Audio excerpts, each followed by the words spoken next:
Good morning dear students.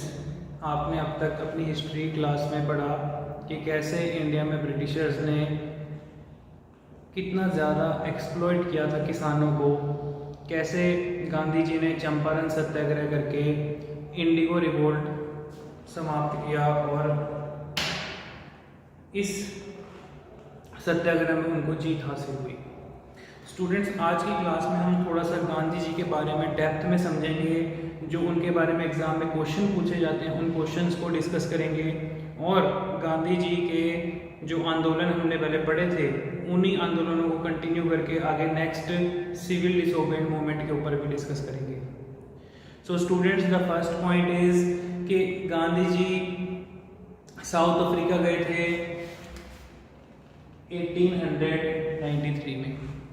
Students, basically मैं आपको बताऊं, गांधी जी का जन्म हुआ था 2 अक्टूबर 1869 में पोरबंदर में, गुजरात में, आपको पता ही है। उनके फादर बहुत बड़े दीवान थे पोरबंदर के, ठीक है। और गांधी जी को उन्होंने पढ़ने के लिए बाद में इंग्लैंड भेज दिया था। तो स्टूडेंट्स, गांधी जी अपनी बैरिस्टर की पढ़ाई कंप्लीट करके जब इंग्लैंड से वापस आते हैं तो इंडिया में कहीं उनको जॉब प्रॉपर मिलती नहीं है, क्योंकि इंग्लैंड से उन्होंने बैरिस्टर की पढ़ाई की होती है।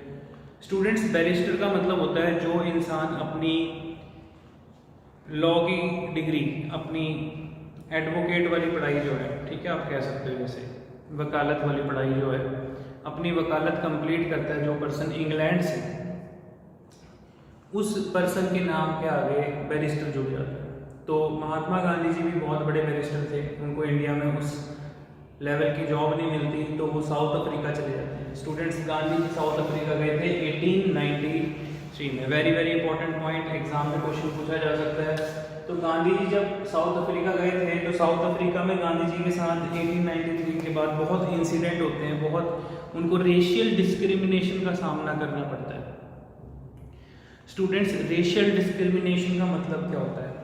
जैसे कि अगर मैं आपको बोलूं कि नस्ल भेदभाव, because students south Africa was also a colonial part. South Africa भी हमारे देश की तरह गुलाम देश था ब्रिटिशर्स का, अंग्रेजों का। वहाँ पे भी अंग्रेज अफ्रीकन पीपल्स को बहुत ज़्यादा एक्सप्लॉइट करते थे। इवन इतना ज़्यादा एक्सप्लॉइट करते थे कि वो अफ्रीकन्स को इंटरनेशनल मार्केट में सेल भी करते थे, बेचा भी करते थे, और इंग्लैंड ले जाके, यूरोप ले जाके अफ्रीकन लोगों को सड़क पे खड़े करके बेचते थे। सेम स्टूडेंट्स, साउथ अफ्रीका में बहुत सारे इंडियंस भी रहते थे, उनको कलर्ड पीपल कहा जाता था। जैसे कि अफ्रीकन्स को ब्लैक कहते थे और इंडियंस को कलर्ड पीपल कहते थे। तो इस तरीके से रंग भेदभाव, नस्ल भेदभाव हम लोगों के साथ वहाँ पर भी हो रहा था और गांधी जी इसका शिकार होते हैं। गांधी जी के साथ कई सारे इंसिडेंट ऐसे होते हैं, उसमें से एक बहुत बड़ा फेमस इंसिडेंट था कि एक बार उन्होंने फर्स्ट क्लास एसी की टिकट लेके वो ट्रैवल करने की सोचते हैं, तो उनके साथ इंसिडेंट होता है। उनको 2-3 अंग्रेज जो हैं फर्स्ट क्लास एसी कोच से धक्का देके ट्रेन से बाहर गिर देते हैं और कहते हैं कि ये तुम जैसे डार्क पीपल के लिए, तुम जैसे इंडियंस के लिए ये ट्रेन नहीं है, तुम लोगों के लिए सरकारी जनरल डब्बे हैं, ठीक है, जो देसी डब्बे होते हैं उसमें आप ट्रैवल करो। ये जो है फर्स्ट क्लास एसी कोच सिर्फ ब्रिटिशर्स के लिए। इस तरीके से स्टूडेंट्स गांधी जी के साथ और भी कई इंसिडेंट हुए। देन वहाँ पर गांधी जी ने हार नहीं मानी और गांधी जी ने रेशियल डिस्क्रिमिनेशन के खिलाफ, अंग्रेजों के खिलाफ केस भी लड़ा था और वो इस केस को जीतते भी हैं। गांधी जी साउथ अफ्रीका में केस जीतते हैं और पूरे यूरोप में, पूरे ब्रिटेन में फर्स्ट न्यूज़पेपर की फर्स्ट लाइन गांधी जी की जीत की होती है कि एक इंडियन ने ब्रिटिशर्स को इस केस में यहाँ पर हरा दिया। तो वहीं से गांधी जी बहुत फेमस हो गए थे स्टूडेंट्स, ठीक है। ऐसी पर्सनैलिटी जो नॉन वायलेंस पे रह के जिन्होंने देश को जीत लिया, ठीक है। 1894 में स्टूडेंट्स उन्होंने Natal Indian Congress, students very very important point, ये पार्टी उन्होंने 1894 में साउथ अफ्रीका में बनाई थी, नटाल इंडियन कांग्रेस। बहुत बार ये क्वेश्चन एग्जाम में पूछा गया है, ठीक है। Very very important question. एक बार ये क्वेश्चन पीसीएस के एग्जाम में भी पूछा गया कि who was the founder of Nepal Indian Congress. 4 option दे देंगे, पंडित जवाहरलाल नेहरू, महात्मा गांधी जी, बी आर अम्बेडकर, ठीक है, बाल गंगाधर तिलक। इस तरीके से 3-4 ऑप्शंस देके एग्जामिनर कंफ्यूज करेगा, जो ऐसी ऑप्शंस हैं जो कोई ना कोई चीज़ के फाउंडर रहे हैं। तो नेपाल इंडियन कांग्रेस के फाउंडर कौन थे? महात्मा गांधी जी। Understand? So now come to the next point, students. In 1899, they founded the Indian Ambulance Corps during the Boer War. Very very important. बहुत ज़्यादा important point है students. Indian Ambulance Corps, Boer War जो हुई थी students, इस war में Britishers ने लड़ाई लड़ी थी। इस war में अफ्रीका में ही हुई थी, और इस war में गांधी जी एक पीस प्रमोटर की तरह उन्होंने एक एम्बुलेंस कोर बनाई। जैसे जो लोग लड़ाई में जख्मी हो जाते हैं, जो लोग लड़ाई में आप कह सकते हो लड़ते हुए शहीद हो जाते हैं, या जो लोग जख्मी हो जाते हैं उनको एड पहुंचाना, ठीक है, उनको एक जैसे स्ट्रेचर उठा के, जैसे आप देखते हो ना मूवीज़ वगैरह में कि जो लोग जख्मी हो जाते हैं, जो लोग लड़ते लड़ते शहीद हो जाते हैं, तो स्ट्रेचर में उनको एम्बुलेंस से जो है मिलिट्री हॉस्पिटल तक लेके जाना। तो गांधी जी ने इस टाइप की एक अपनी इनिशिएटिव किया था। They founded the Indian ambulance corps during Boer war. Boer war हुई थी जिसमें कि उन्होंने बहुत सारे ऐसे सैनिकों की जानें बचाई थी। Very very important point students. Next important point is in 1904 they founded the Indian Opinion. Students, Gandhi ji ने एक मैगजीन शुरू किया था। मैगजीन का नेम है इंडियन ओपिनियन। एग्जाम में क्वेश्चन पूछा जा सकता है, Who is the founder of Indian Opinion? Answer is Mahatma Gandhi. Indian opinion किसका नेम है? 4 ऑप्शन दे देंगे कि कोई पॉलिटिकल पार्टी का नेम है, कोई न्यूज़पेपर का नेम है, कोई मैगजीन का नेम है, या किसी बिल्डिंग का नेम है। आंसर इज मैगजीन थी, और किसने स्टार्ट की थी? महात्मा गांधी जी। ठीक है जी। Next important point is in 1906 first civil disobedience movement Gandhi ji ने शुरू किया था Asiatic ordinance in transfer. So students, ये जो सिविल डिसोबिडियंस मूवमेंट था ये इंडिया में नहीं शुरू किया था। ये क्वेश्चन एग्जाम में पूछा गया कि गांधी जी ने अपना पहला सत्याग्रह कहाँ पर किया था, किस ईयर किया था। फर्स्ट सिविल डिसोबिडियंस मूवमेंट किस चीज को लेकर था? Asiatic ordinance in transfer.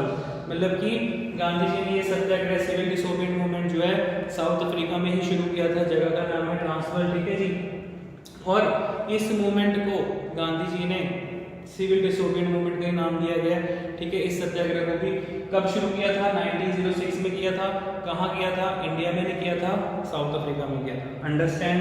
तो बहुत इंपॉर्टेंट क्वेश्चन है। एग्जाम में एग्जामिनर ने कंफ्यूज करने के लिए क्वेश्चन डालना ही है। Next is very very important, very very important. Gandhi ji को केसर हिंद का टाइटल दिया गया था। स्टूडेंट्स, अभी आप पढ़ के आए हो कि गांधी जी ने इंडियन एम्बुलेंस कोर इन Boyer war, Indian ambulance core बनाई थी बोयर वॉर में, जिससे खुश होकर अंग्रेजों ने उनको अवार्ड दिया था केसर हिंद का। उनको टाइटल दिया था, उनको अवार्ड देते हैं, सम्मानित करते हैं। किससे? केसर हिंद से। सो स्टूडेंट्स, अभी जो मैंने आपको पॉइंट बताए हैं बहुत इंपॉर्टेंट है, आप नोट डाउन कर लो। ठीक है, एग्जाम में जरूर पूछे जाते हैं, और ये मैं आपको पीडीएफ फाइल में भी फॉर्मेट में प्रोवाइड करूंगा। Take your time.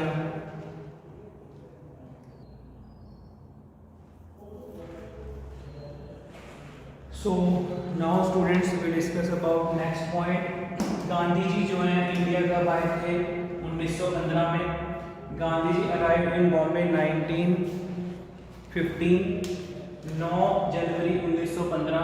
स्टूडेंट्स, इस डेट को, ठीक है जी, पूरे 100 साल होने पे 2015 में गवर्नमेंट ऑफ इंडिया ने, वेरी वेरी इंपॉर्टेंट पॉइंट, प्रवासी भारतीय दिवस, प्रवासी भारतीय दिवस, ये सेलिब्रेट करना स्टार्ट किया। स्टूडेंट्स, प्रवासी भारतीय दिवस का मतलब क्या है? मैंने आपको पहले भी समझाया था। ठीक है, very very important point, exam में क्वेश्चन पूछा जाता है। जो हमारे इंडिया ओरिजिन के जो इंडियंस जो फॉरेन में सेटल्ड हैं, उनको गवर्नमेंट ऑफ इंडिया इनवाइट करती है कि आप इंडिया में आके मेक इन इंडिया कॉन्सेप्ट में इन्वेस्टमेंट करो, भारत में आके निवेश करो, उस इन्वेस्टमेंट से इंडिया का जो एम्प्लॉयमेंट है वो अच्छा हो, इंडिया की ग्रोथ अच्छी हो। तो इस चीज़ को गवर्नमेंट ऑफ इंडिया ने इस इनिशिएटिव को स्टार्ट किया। कब, किसकी सेंचुरी पे, जब गांधी जी भारत आए थे उस उपलक्ष्य में। अंडरस्टैंड। सो स्टूडेंट्स, गांधी जी भारत आते हैं और गांधी जी अपना पहला सत्याग्रह करते हैं चंपारण कैंपेन से। चंपारण कैंपेन, चंपारण मूवमेंट जो थी स्टूडेंट्स, मैंने आपको पहले बताया था, Champaran movement started in Bihar. Very very important point, Champaran district का नेम है, कहाँ एग्जिस्ट करता है, बिहार में। सो चंपारण मूवमेंट जो हुई थी स्टूडेंट्स, आपको पता होना चाहिए कि जो ब्रिटिशर थे, जो अंग्रेज थे, वो हमसे ज़बरदस्ती नील की खेती करवाते थे। जो कपड़ों पे करने वाला इंडिगो होता है, नील होता है, ठीक है जी, इंडिगो की ज़बरदस्ती हमसे कल्टीवेशन करवाते थे और खुद इंटरनेशनल मार्केट में बहुत हाई रेट पे सेल करते थे। डिमांड थी क्योंकि कपड़ा जा रहा था इतना सारा, जो कॉटन है, सिल्क है, पूरी दुनिया से यूरोप भेज रहे हैं, तो कपड़ों को डाई करने के लिए कलर भी चाहिए होगा। तो नेचुरल प्रोसेस से जो है कल्टीवेशन करके नील उगाया जा रहा था, ठीक है जी। तो नील की खेती, बार बार नील की खेती करने को एम्फेसाइज करते थे, जोर देते थे किसानों पे, पीजेंट्स पे, जो गरीब मजदूर थे उन पे। देन उसका इम्पैक्ट क्या होता है कि लोगों की ज़मीनें खराब होने लगी थी, लोगों की ज़मीनें बंजर पड़ने लगी थी। फिर उसके बाद नेक्स्ट जो इंसिडेंट होता है, गांधी जी को जब ये चीज़ का पता चलता है कि वहाँ पर किसान जो है ये आंदोलन कर रहे हैं, उस आंदोलन से गांधी जी जुड़ते हैं मास लेवल पे। स्टूडेंट्स, ये कोई छोटे मोटे लेवल का आंदोलन नहीं था। जब गांधी जी इस आंदोलन से जुड़े थे, गांधी जी इतनी बड़ी पर्सनैलिटी थी कि पूरे मास लेवल पे पूरे इंडिया के लोग, इंडिया के बड़े बड़े लीडर्स गांधी जी से जुड़ने लग गए थे। हमारे देश के पहले राष्ट्रपति डॉक्टर राजेंद्र प्रसाद, हमारे देश के प्रधानमंत्री Pandit Jawaharlal Nehru, first deputy prime minister of India Sardar Vallabh Bhai Patel, ये सारे बड़े बड़े जो पॉलिटिशियन थे उस टाइम पे भी इंडिया के, वो गांधी जी को आके इस आंदोलन में सपोर्ट कर रहे थे। तो इस फर्स्ट आंदोलन, first civil डिसोबेडिएंट movement Gandhi ji ने अपना शुरू किया था चंपारण मूवमेंट से, और वहाँ पर गांधी जी को जीत हासिल होती है, ठीक है, किसानों की जीत होती है इसमें। देन गांधी जी अपना सेकेंड आंदोलन करते हैं अहमदाबाद मिल स्ट्राइक और खेड़ा सत्याग्रह से। 1918 में हुए थे दोनों इंसिडेंट, दोनों प्लेसेस गुजरात में एग्जिस्ट करते हैं स्टूडेंट्स, आपको पता होना चाहिए। अहमदाबाद मिल स्ट्राइक जो थी स्टूडेंट्स, ये मिल के वर्कर्स ने की थी, जो मिल में जो मजदूर काम करते थे, उनकी कुछ डिमांड थी कि हम मिल में कुछ लिमिटेड समय के लिए 8 घंटे के लिए जॉब करेंगे, हमसे 12-12 घंटे 18-18 घंटे काम ना कराया जाए, हमको एक पर्टिकुलर वेज दिया जाए, हमारी तनख्वाह की एक पर्टिकुलर एक मिनिमम वेज होना चाहिए, ठीक है जी। ये मिनिमम वेज एक्ट के अंदर, जैसे आपको पता है कि गवर्नमेंट ऑफ इंडिया का कुछ टर्म्स एंड कंडीशंस होती हैं, नॉर्म्स होते हैं, वैसी उनकी भी कुछ डिमांड्स थी। तो गांधी जी इस स्ट्राइक में किसानों, जो मिल के मजदूर थे, उनको सपोर्ट करते हैं, ठीक है जी। तो यहाँ पे भी उनको जीत हासिल होती है। और खेड़ा में students, Kheda is a name of place in Gujarat. Kheda में क्या हुआ, अच्छी बारिश होने के कारण अच्छी फसल नहीं हो सकी, और गांधी जी यहाँ पे नॉन टैक्स कैंपेन चलाते हैं कि अगर किसानों के पास अच्छी फसल ही नहीं है तो वो अंग्रेजों को कहाँ से टैक्स पे करेंगे, वो कहाँ से लगान पे करेंगे। तो इस चीज़ के खिलाफ Gandhi ji non tax movement चलाते हैं, नॉन टैक्स कैंपेन चलाते हैं, ठीक है जी, खेड़ा में। Then next is very very important point students, Rowlatt act Satyagraha. Rowlatt act क्या था, 1919 में सर सिडनी रॉल्ट, अंग्रेज अफसर का नाम था, एग्जाम में क्वेश्चन पूछा जा सकता है, उसके नाम पर रॉल्ट एक्ट जो है लागू होता है स्टूडेंट्स। और इस रॉल्ट एक्ट सत्याग्रह को गांधी जी क्यों स्टार्ट करते हैं, इससे पहले भी इंडिया में बहुत इंसिडेंट हुए थे, हमने कल पढ़ा था अपने प्रीवियस लेक्चर में कि जो जलियांवाला बाग मैसेकर हुआ था, जलियांवाला बाग नरसंहार हुआ था, उसमें बहुत बड़े लेवल पे निर्दोष लोगों को मारे जाने पर पूरे देश में लोगों के अंदर रोष था, गुस्सा था, और गांधी जी को भी इस चीज़ का बहुत दुख होता है, और वो कहते हैं कि अब हम अंग्रेजों को किसी काम में सपोर्ट नहीं करेंगे, हम जो है अब अंग्रेजों के खिलाफ बायकॉट मूवमेंट चलाएंगे, ठीक है जी। तो रॉल्ट एक्ट सत्याग्रह करते हैं गांधी जी, लेकिन अंग्रेज इस सत्याग्रह से नहीं डरते, वो नहीं हिलते, वो अपना ये कानून, अपना काला कानून वापस नहीं लेते। सो स्टूडेंट्स, गांधी जी अनशन पे बैठ जाते हैं, अंग्रेजों को कोई फर्क नहीं पड़ता, ये कानून कंटिन्यू चल रहा था। रॉल टैक्स सत्याग्रह क्यों बनाया अंग्रेजों ने? कहते जी कोई भी हमारे खिलाफ जो गलत सोसाइटी में मैसेज पहुंचा रहा है थ्रू पैम्पलेट्स, न्यूज़पेपर्स, ठीक है, इस माध्यम से जो हमारे खिलाफ, मतलब अंग्रेजों के खिलाफ, ब्रिटिश गवर्नमेंट के खिलाफ, ईस्ट इंडिया कंपनी के खिलाफ जो सोसाइटी में जो लोग गलत मैसेज पहुंचा रहे हैं, उनको विदाउट एनी वारंट अरेस्ट किया जा सके, इसके लिए वो डायरेक्ट ये लाइन नहीं यूज़ करते। अंग्रेज कहते हैं जी किसी भी पर्सन के पास कोई भी तेज धार हथियार, कोई भी गैर लाइसेंस हथियार, ठीक है जी, गैर लाइसेंस हथियार अगर किसी के पास है, किसी के पास तेज धार हथियार है, विदाउट ब्रिटिशर्स की परमिशन से, उस बंदे को, उस इंसान को डायरेक्ट अंग्रेज जो है जेल में डाल सकते हैं विदाउट एनी वारंट उसको जेल में डाल सकते हैं। ये ऐसा कानून बना गया है, ठीक है जी। रॉल टैक्स सत्याग्रह करते हैं, लेकिन अंग्रेज पीछे नहीं हटते, और फिर Gandhi ji non cooperation movement करते हैं जी। उन्हें देख लिया कि अंग्रेज अपना ये कानून नहीं हटाने को तैयार है, तो अब हमें अंग्रेजों को किसी भी काम में सपोर्ट ही नहीं करना। हमें ब्रिटिशर्स को, चाहे वो British goods and services provide कर रहे हैं, चाहे उनके स्कूल कॉलेजेस चल रहे हैं, उनकी हॉस्पिटल्स, उनकी गवर्नमेंट बिल्डिंग्स, गवर्नमेंट कोर्ट्स, जो भी हैं, लोगों ने काम पे जाना बंद कर दिया था, लोगों ने ब्रिटिश गुड्स खरीदने बंद कर दिए थे। तो इतना बड़ा इम्पैक्ट पड़ा था इस non cooperation movement. Students, I hope you understand this point.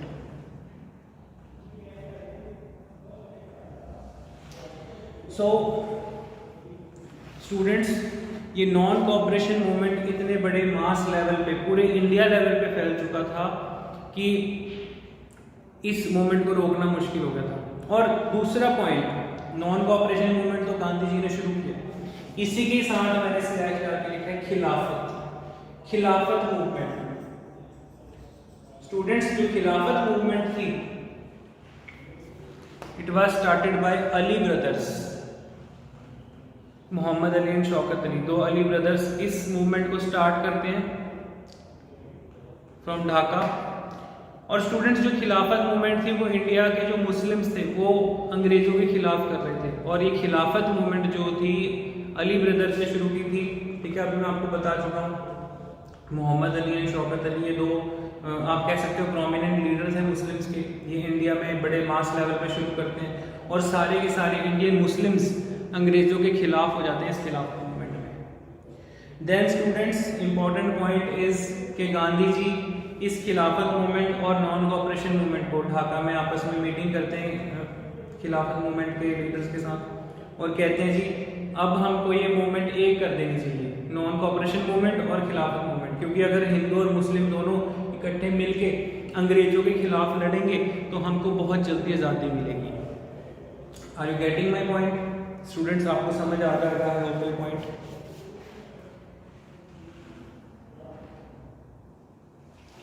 So now students, इसके बाद एक इंसिडेंट होता है।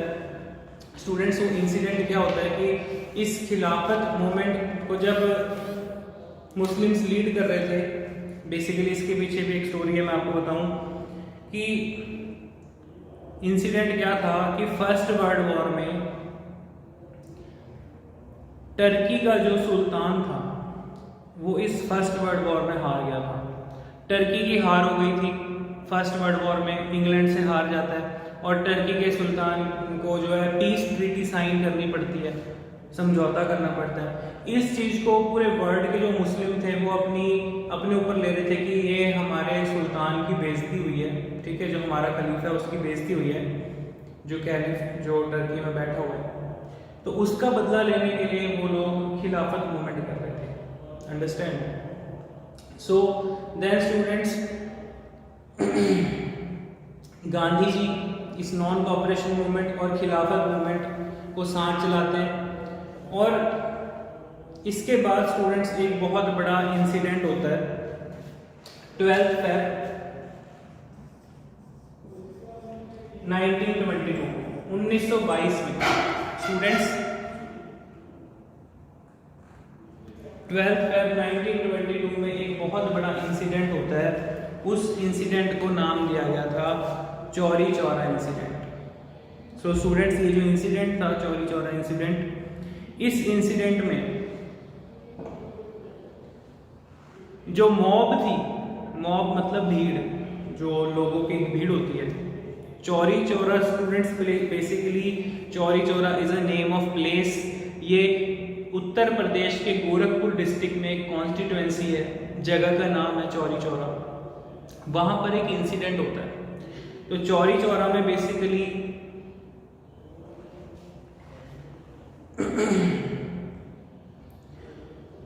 जो मॉब थी उन्होंने पुलिस स्टेशन को आग लगा दी थी। आप सोच के देखो कि जो भीड़ थी उन्होंने एक पुलिस स्टेशन को आग लगा दी थी, और उस पुलिस स्टेशन में जो लोग जल के मर गए थे वो सब के सब इंडियंस थे। टोटल 22 कर्मचारी उस पुलिस स्टेशन के जल के मर गए थे। वो सभी के सभी जो पुलिस के थाने में जो कर्मचारी थे वो सभी इंडियंस थे। तो मतलब कि गांधी जी जब सुनते हैं कि ये इंसिडेंट हुआ है, तो इस इंसिडेंट के बाद गांधी जी इस मूवमेंट को यहीं पर रोकने की बात कर देते हैं, क्योंकि गांधी जी कहते हैं कि जिस मूवमेंट को मैं लीड कर रहा हूँ वो वायलेंस नहीं क्रिएट कर सकती, क्योंकि गांधी जी नॉन वायलेंस के ऊपर चलते थे, अहिंसा के ऊपर चलते थे। तो स्टूडेंट्स, फिर क्या होता है कि गांधी जी इस मूवमेंट को वहीं पर स्टॉप कर देते हैं। तो बहुत बड़ी मूवमेंट थी। दूसरा सबसे बड़ा इस मूवमेंट को स्टॉप करने का कारण था गांधी जी को अरेस्ट कर लिया जाता है। गांधी जी को उसी टाइम ब्रिटिशर्स ऑर्डर देते हैं कि गांधी जी को अरेस्ट कर लो, क्योंकि उनके कारण ये इंसिडेंट हुआ है। असली चेहरा तो मतलब जो मेन जिस मूवमेंट को लीड कर रहा है वही पर्सन का होगा। Are you getting my point students?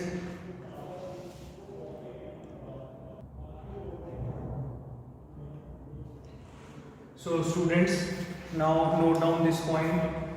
Gandhi ji call off this movement, उन्होंने 12 फरवरी 1922 को अपनी ये नॉन कॉपरेशन मूवमेंट जो थी इसको रोक दिया था। नॉन कॉपरेशन मूवमेंट को रोक दिया था, और क्योंकि एक बहुत बड़ी वायलेंट इंसिडेंट हुई थी चौराचारी में, कब? 5 फरवरी 1922 में 5 फरवरी 1922 को एक ऐसा इंसिडेंट होता है चौराचारी में। मैं आपको समझा चुका हूँ कि वहाँ पर जो मॉब थी उन्होंने एक पुलिस स्टेशन को आग लगा दी, और वहाँ पर जो पुलिस कर्मचारी जो जल के मर जाते हैं वो सभी के सभी इंडियंस थे। और गांधी जी को लगता है कि अपने ही भाइयों को इस भीड़ ने जला के मार डाला है, तो उस इंसिडेंट के बाद गांधी जी इस मूवमेंट को खुद ही रोक देते हैं। Then students, in 1924 INC session, Indian National Congress का सेशन होता है स्टूडेंट्स। INC सेशन इन बेलगाम,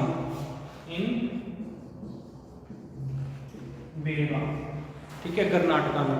वहां पर गांधी जी को इंडियन नेशनल कांग्रेस का प्रेसिडेंट घोषित किया जाता है। तो गांधी जी फर्स्ट और लास्ट टाइम कांग्रेस पार्टी के प्रेसिडेंट भी बनते हैं, ठीक है जी। तो इस तरीके से गांधी जी फिर अपने नेक्स्ट और आगे मूवमेंट्स को बढ़ाते हैं। सो बेसिकली स्टूडेंट्स, गांधी जी की जो आइडियोलॉजी थी वो टोटली नॉन वायलेंस पे बेस्ड थी। अब आपको ये समझ में आ गया कि वो नॉन वायलेंस पे रहते थे, ठीक है। ये कुछ बेसिक पॉइंट नोट कर लो, take your time. So I hope students आपको ये आज कुछ इंपॉर्टेंट फैक्ट्स पता चले होंगे, और जो एग्ज़ाम पॉइंट ऑफ व्यू से बहुत ज़्यादा इंपॉर्टेंट है। तो इन पॉइंट्स को आप इस वीडियो को बार बार देखो, इन पॉइंट्स को रिवाइज करो, ठीक है। आपके एग्ज़ाम में ये क्वेश्चंस पूछे जाते हैं। जो भी आपको डाउट लगेगा फिर वो हम नेक्स्ट क्लास में जाकर डिस्कस करेंगे, ठीक है। आप अपने कमेंट्स चाहे लिख देना, और इसकी PDF फाइल मैं आपको प्रोवाइड कर दूंगा, ठीक है। फिर नेक्स्ट क्लास में आगे हम फर्दर नेक्स्ट टॉपिक को कंटिन्यू करेंगे। Okay students, good bye.